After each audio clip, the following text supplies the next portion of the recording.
Hey tennis fans, I'm Grace Carter and this is Tennis Now presented by Tennis Express. Tennis Express, get free shipping and free 365 days to return on most orders. Well, Maria Sharapova and the International Tennis Federation are trading shots in an escalating PR battle. The battle broke out after her doping suspension was shortened. Sharapova strongly criticized the Federation's conduct in her case and said the shortened sentence is a repudiation of the ITF. In Sharapova's first major TV interview since the Court of Arbitration for Sport reduced her doping ban from 2 years to 15 months, Maria blasted the ITF's conduct, telling Charlie Rose she believes the ITF wanted to make an example of her. Is it for you a repudiation of the International Tennis Federation? It is. It's sad to say that, but I think it really is. I feel that in many ways, I have this incredible opportunity to play tennis again. But what I went through, and as I said when I received the email back in March, the ITF hit back at those bold charges.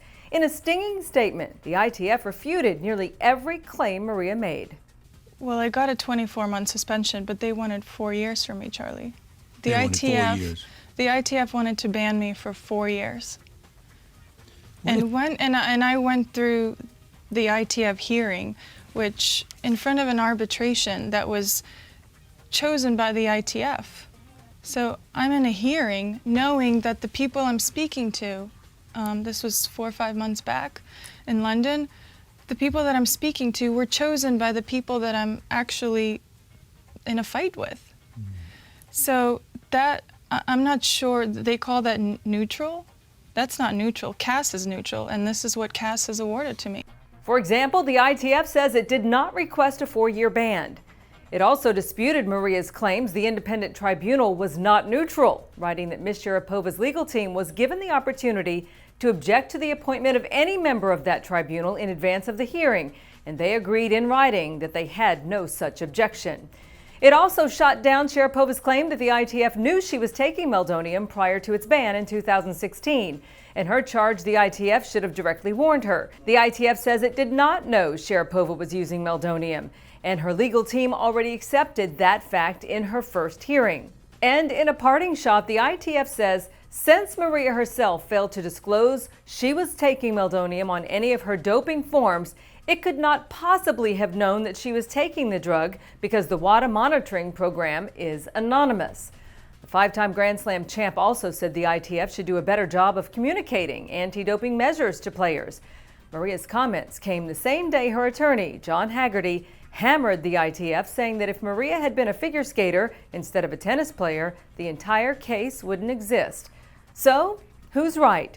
Sharapova supporters say Maria has every right to publicly criticize the ITF because she was targeted and treated unfairly and is paying a steep price, losing 15 months of her competitive career.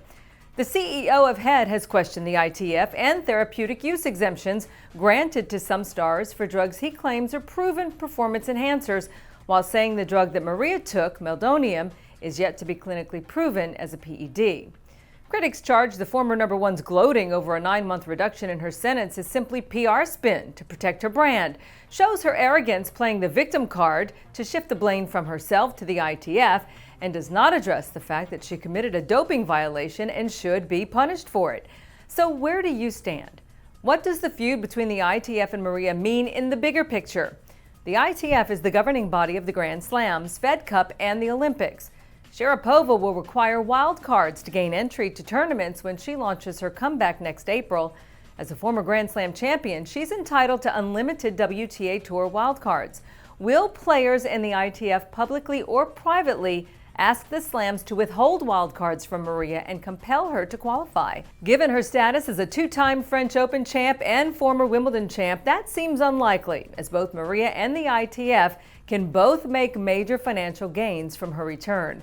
Maria's comeback matches will be tremendous attendance and ratings victories for tennis because she's such a popular and polarizing player who annually ranks among the world's most highly paid female athletes.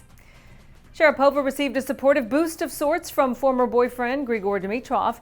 Grigor said he's convinced Maria will make a successful comeback, but also said she deserves her suspension.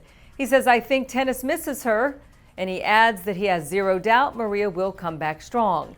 As a competitor, she's just going to come back and she's going to be so hungry to play and excited and motivated, says Dimitrov. He also said that Maria and anybody found guilty of doping deserves a suspension. If you do something, obviously there are circumstances, he says, and whoever does something deserves what he gets for sure. Petra Kvitova, who beat Sharapova in the 2011 Wimbledon final, says the tour is missing Maria. Dominika Sivakova and Maria Sharapova have split 6 career meetings, but don't exactly share mutual admiration. In the aftermath of Maria's initial suspension, Dominika branded Maria as arrogant, cold, and conceited, a total unlikable person.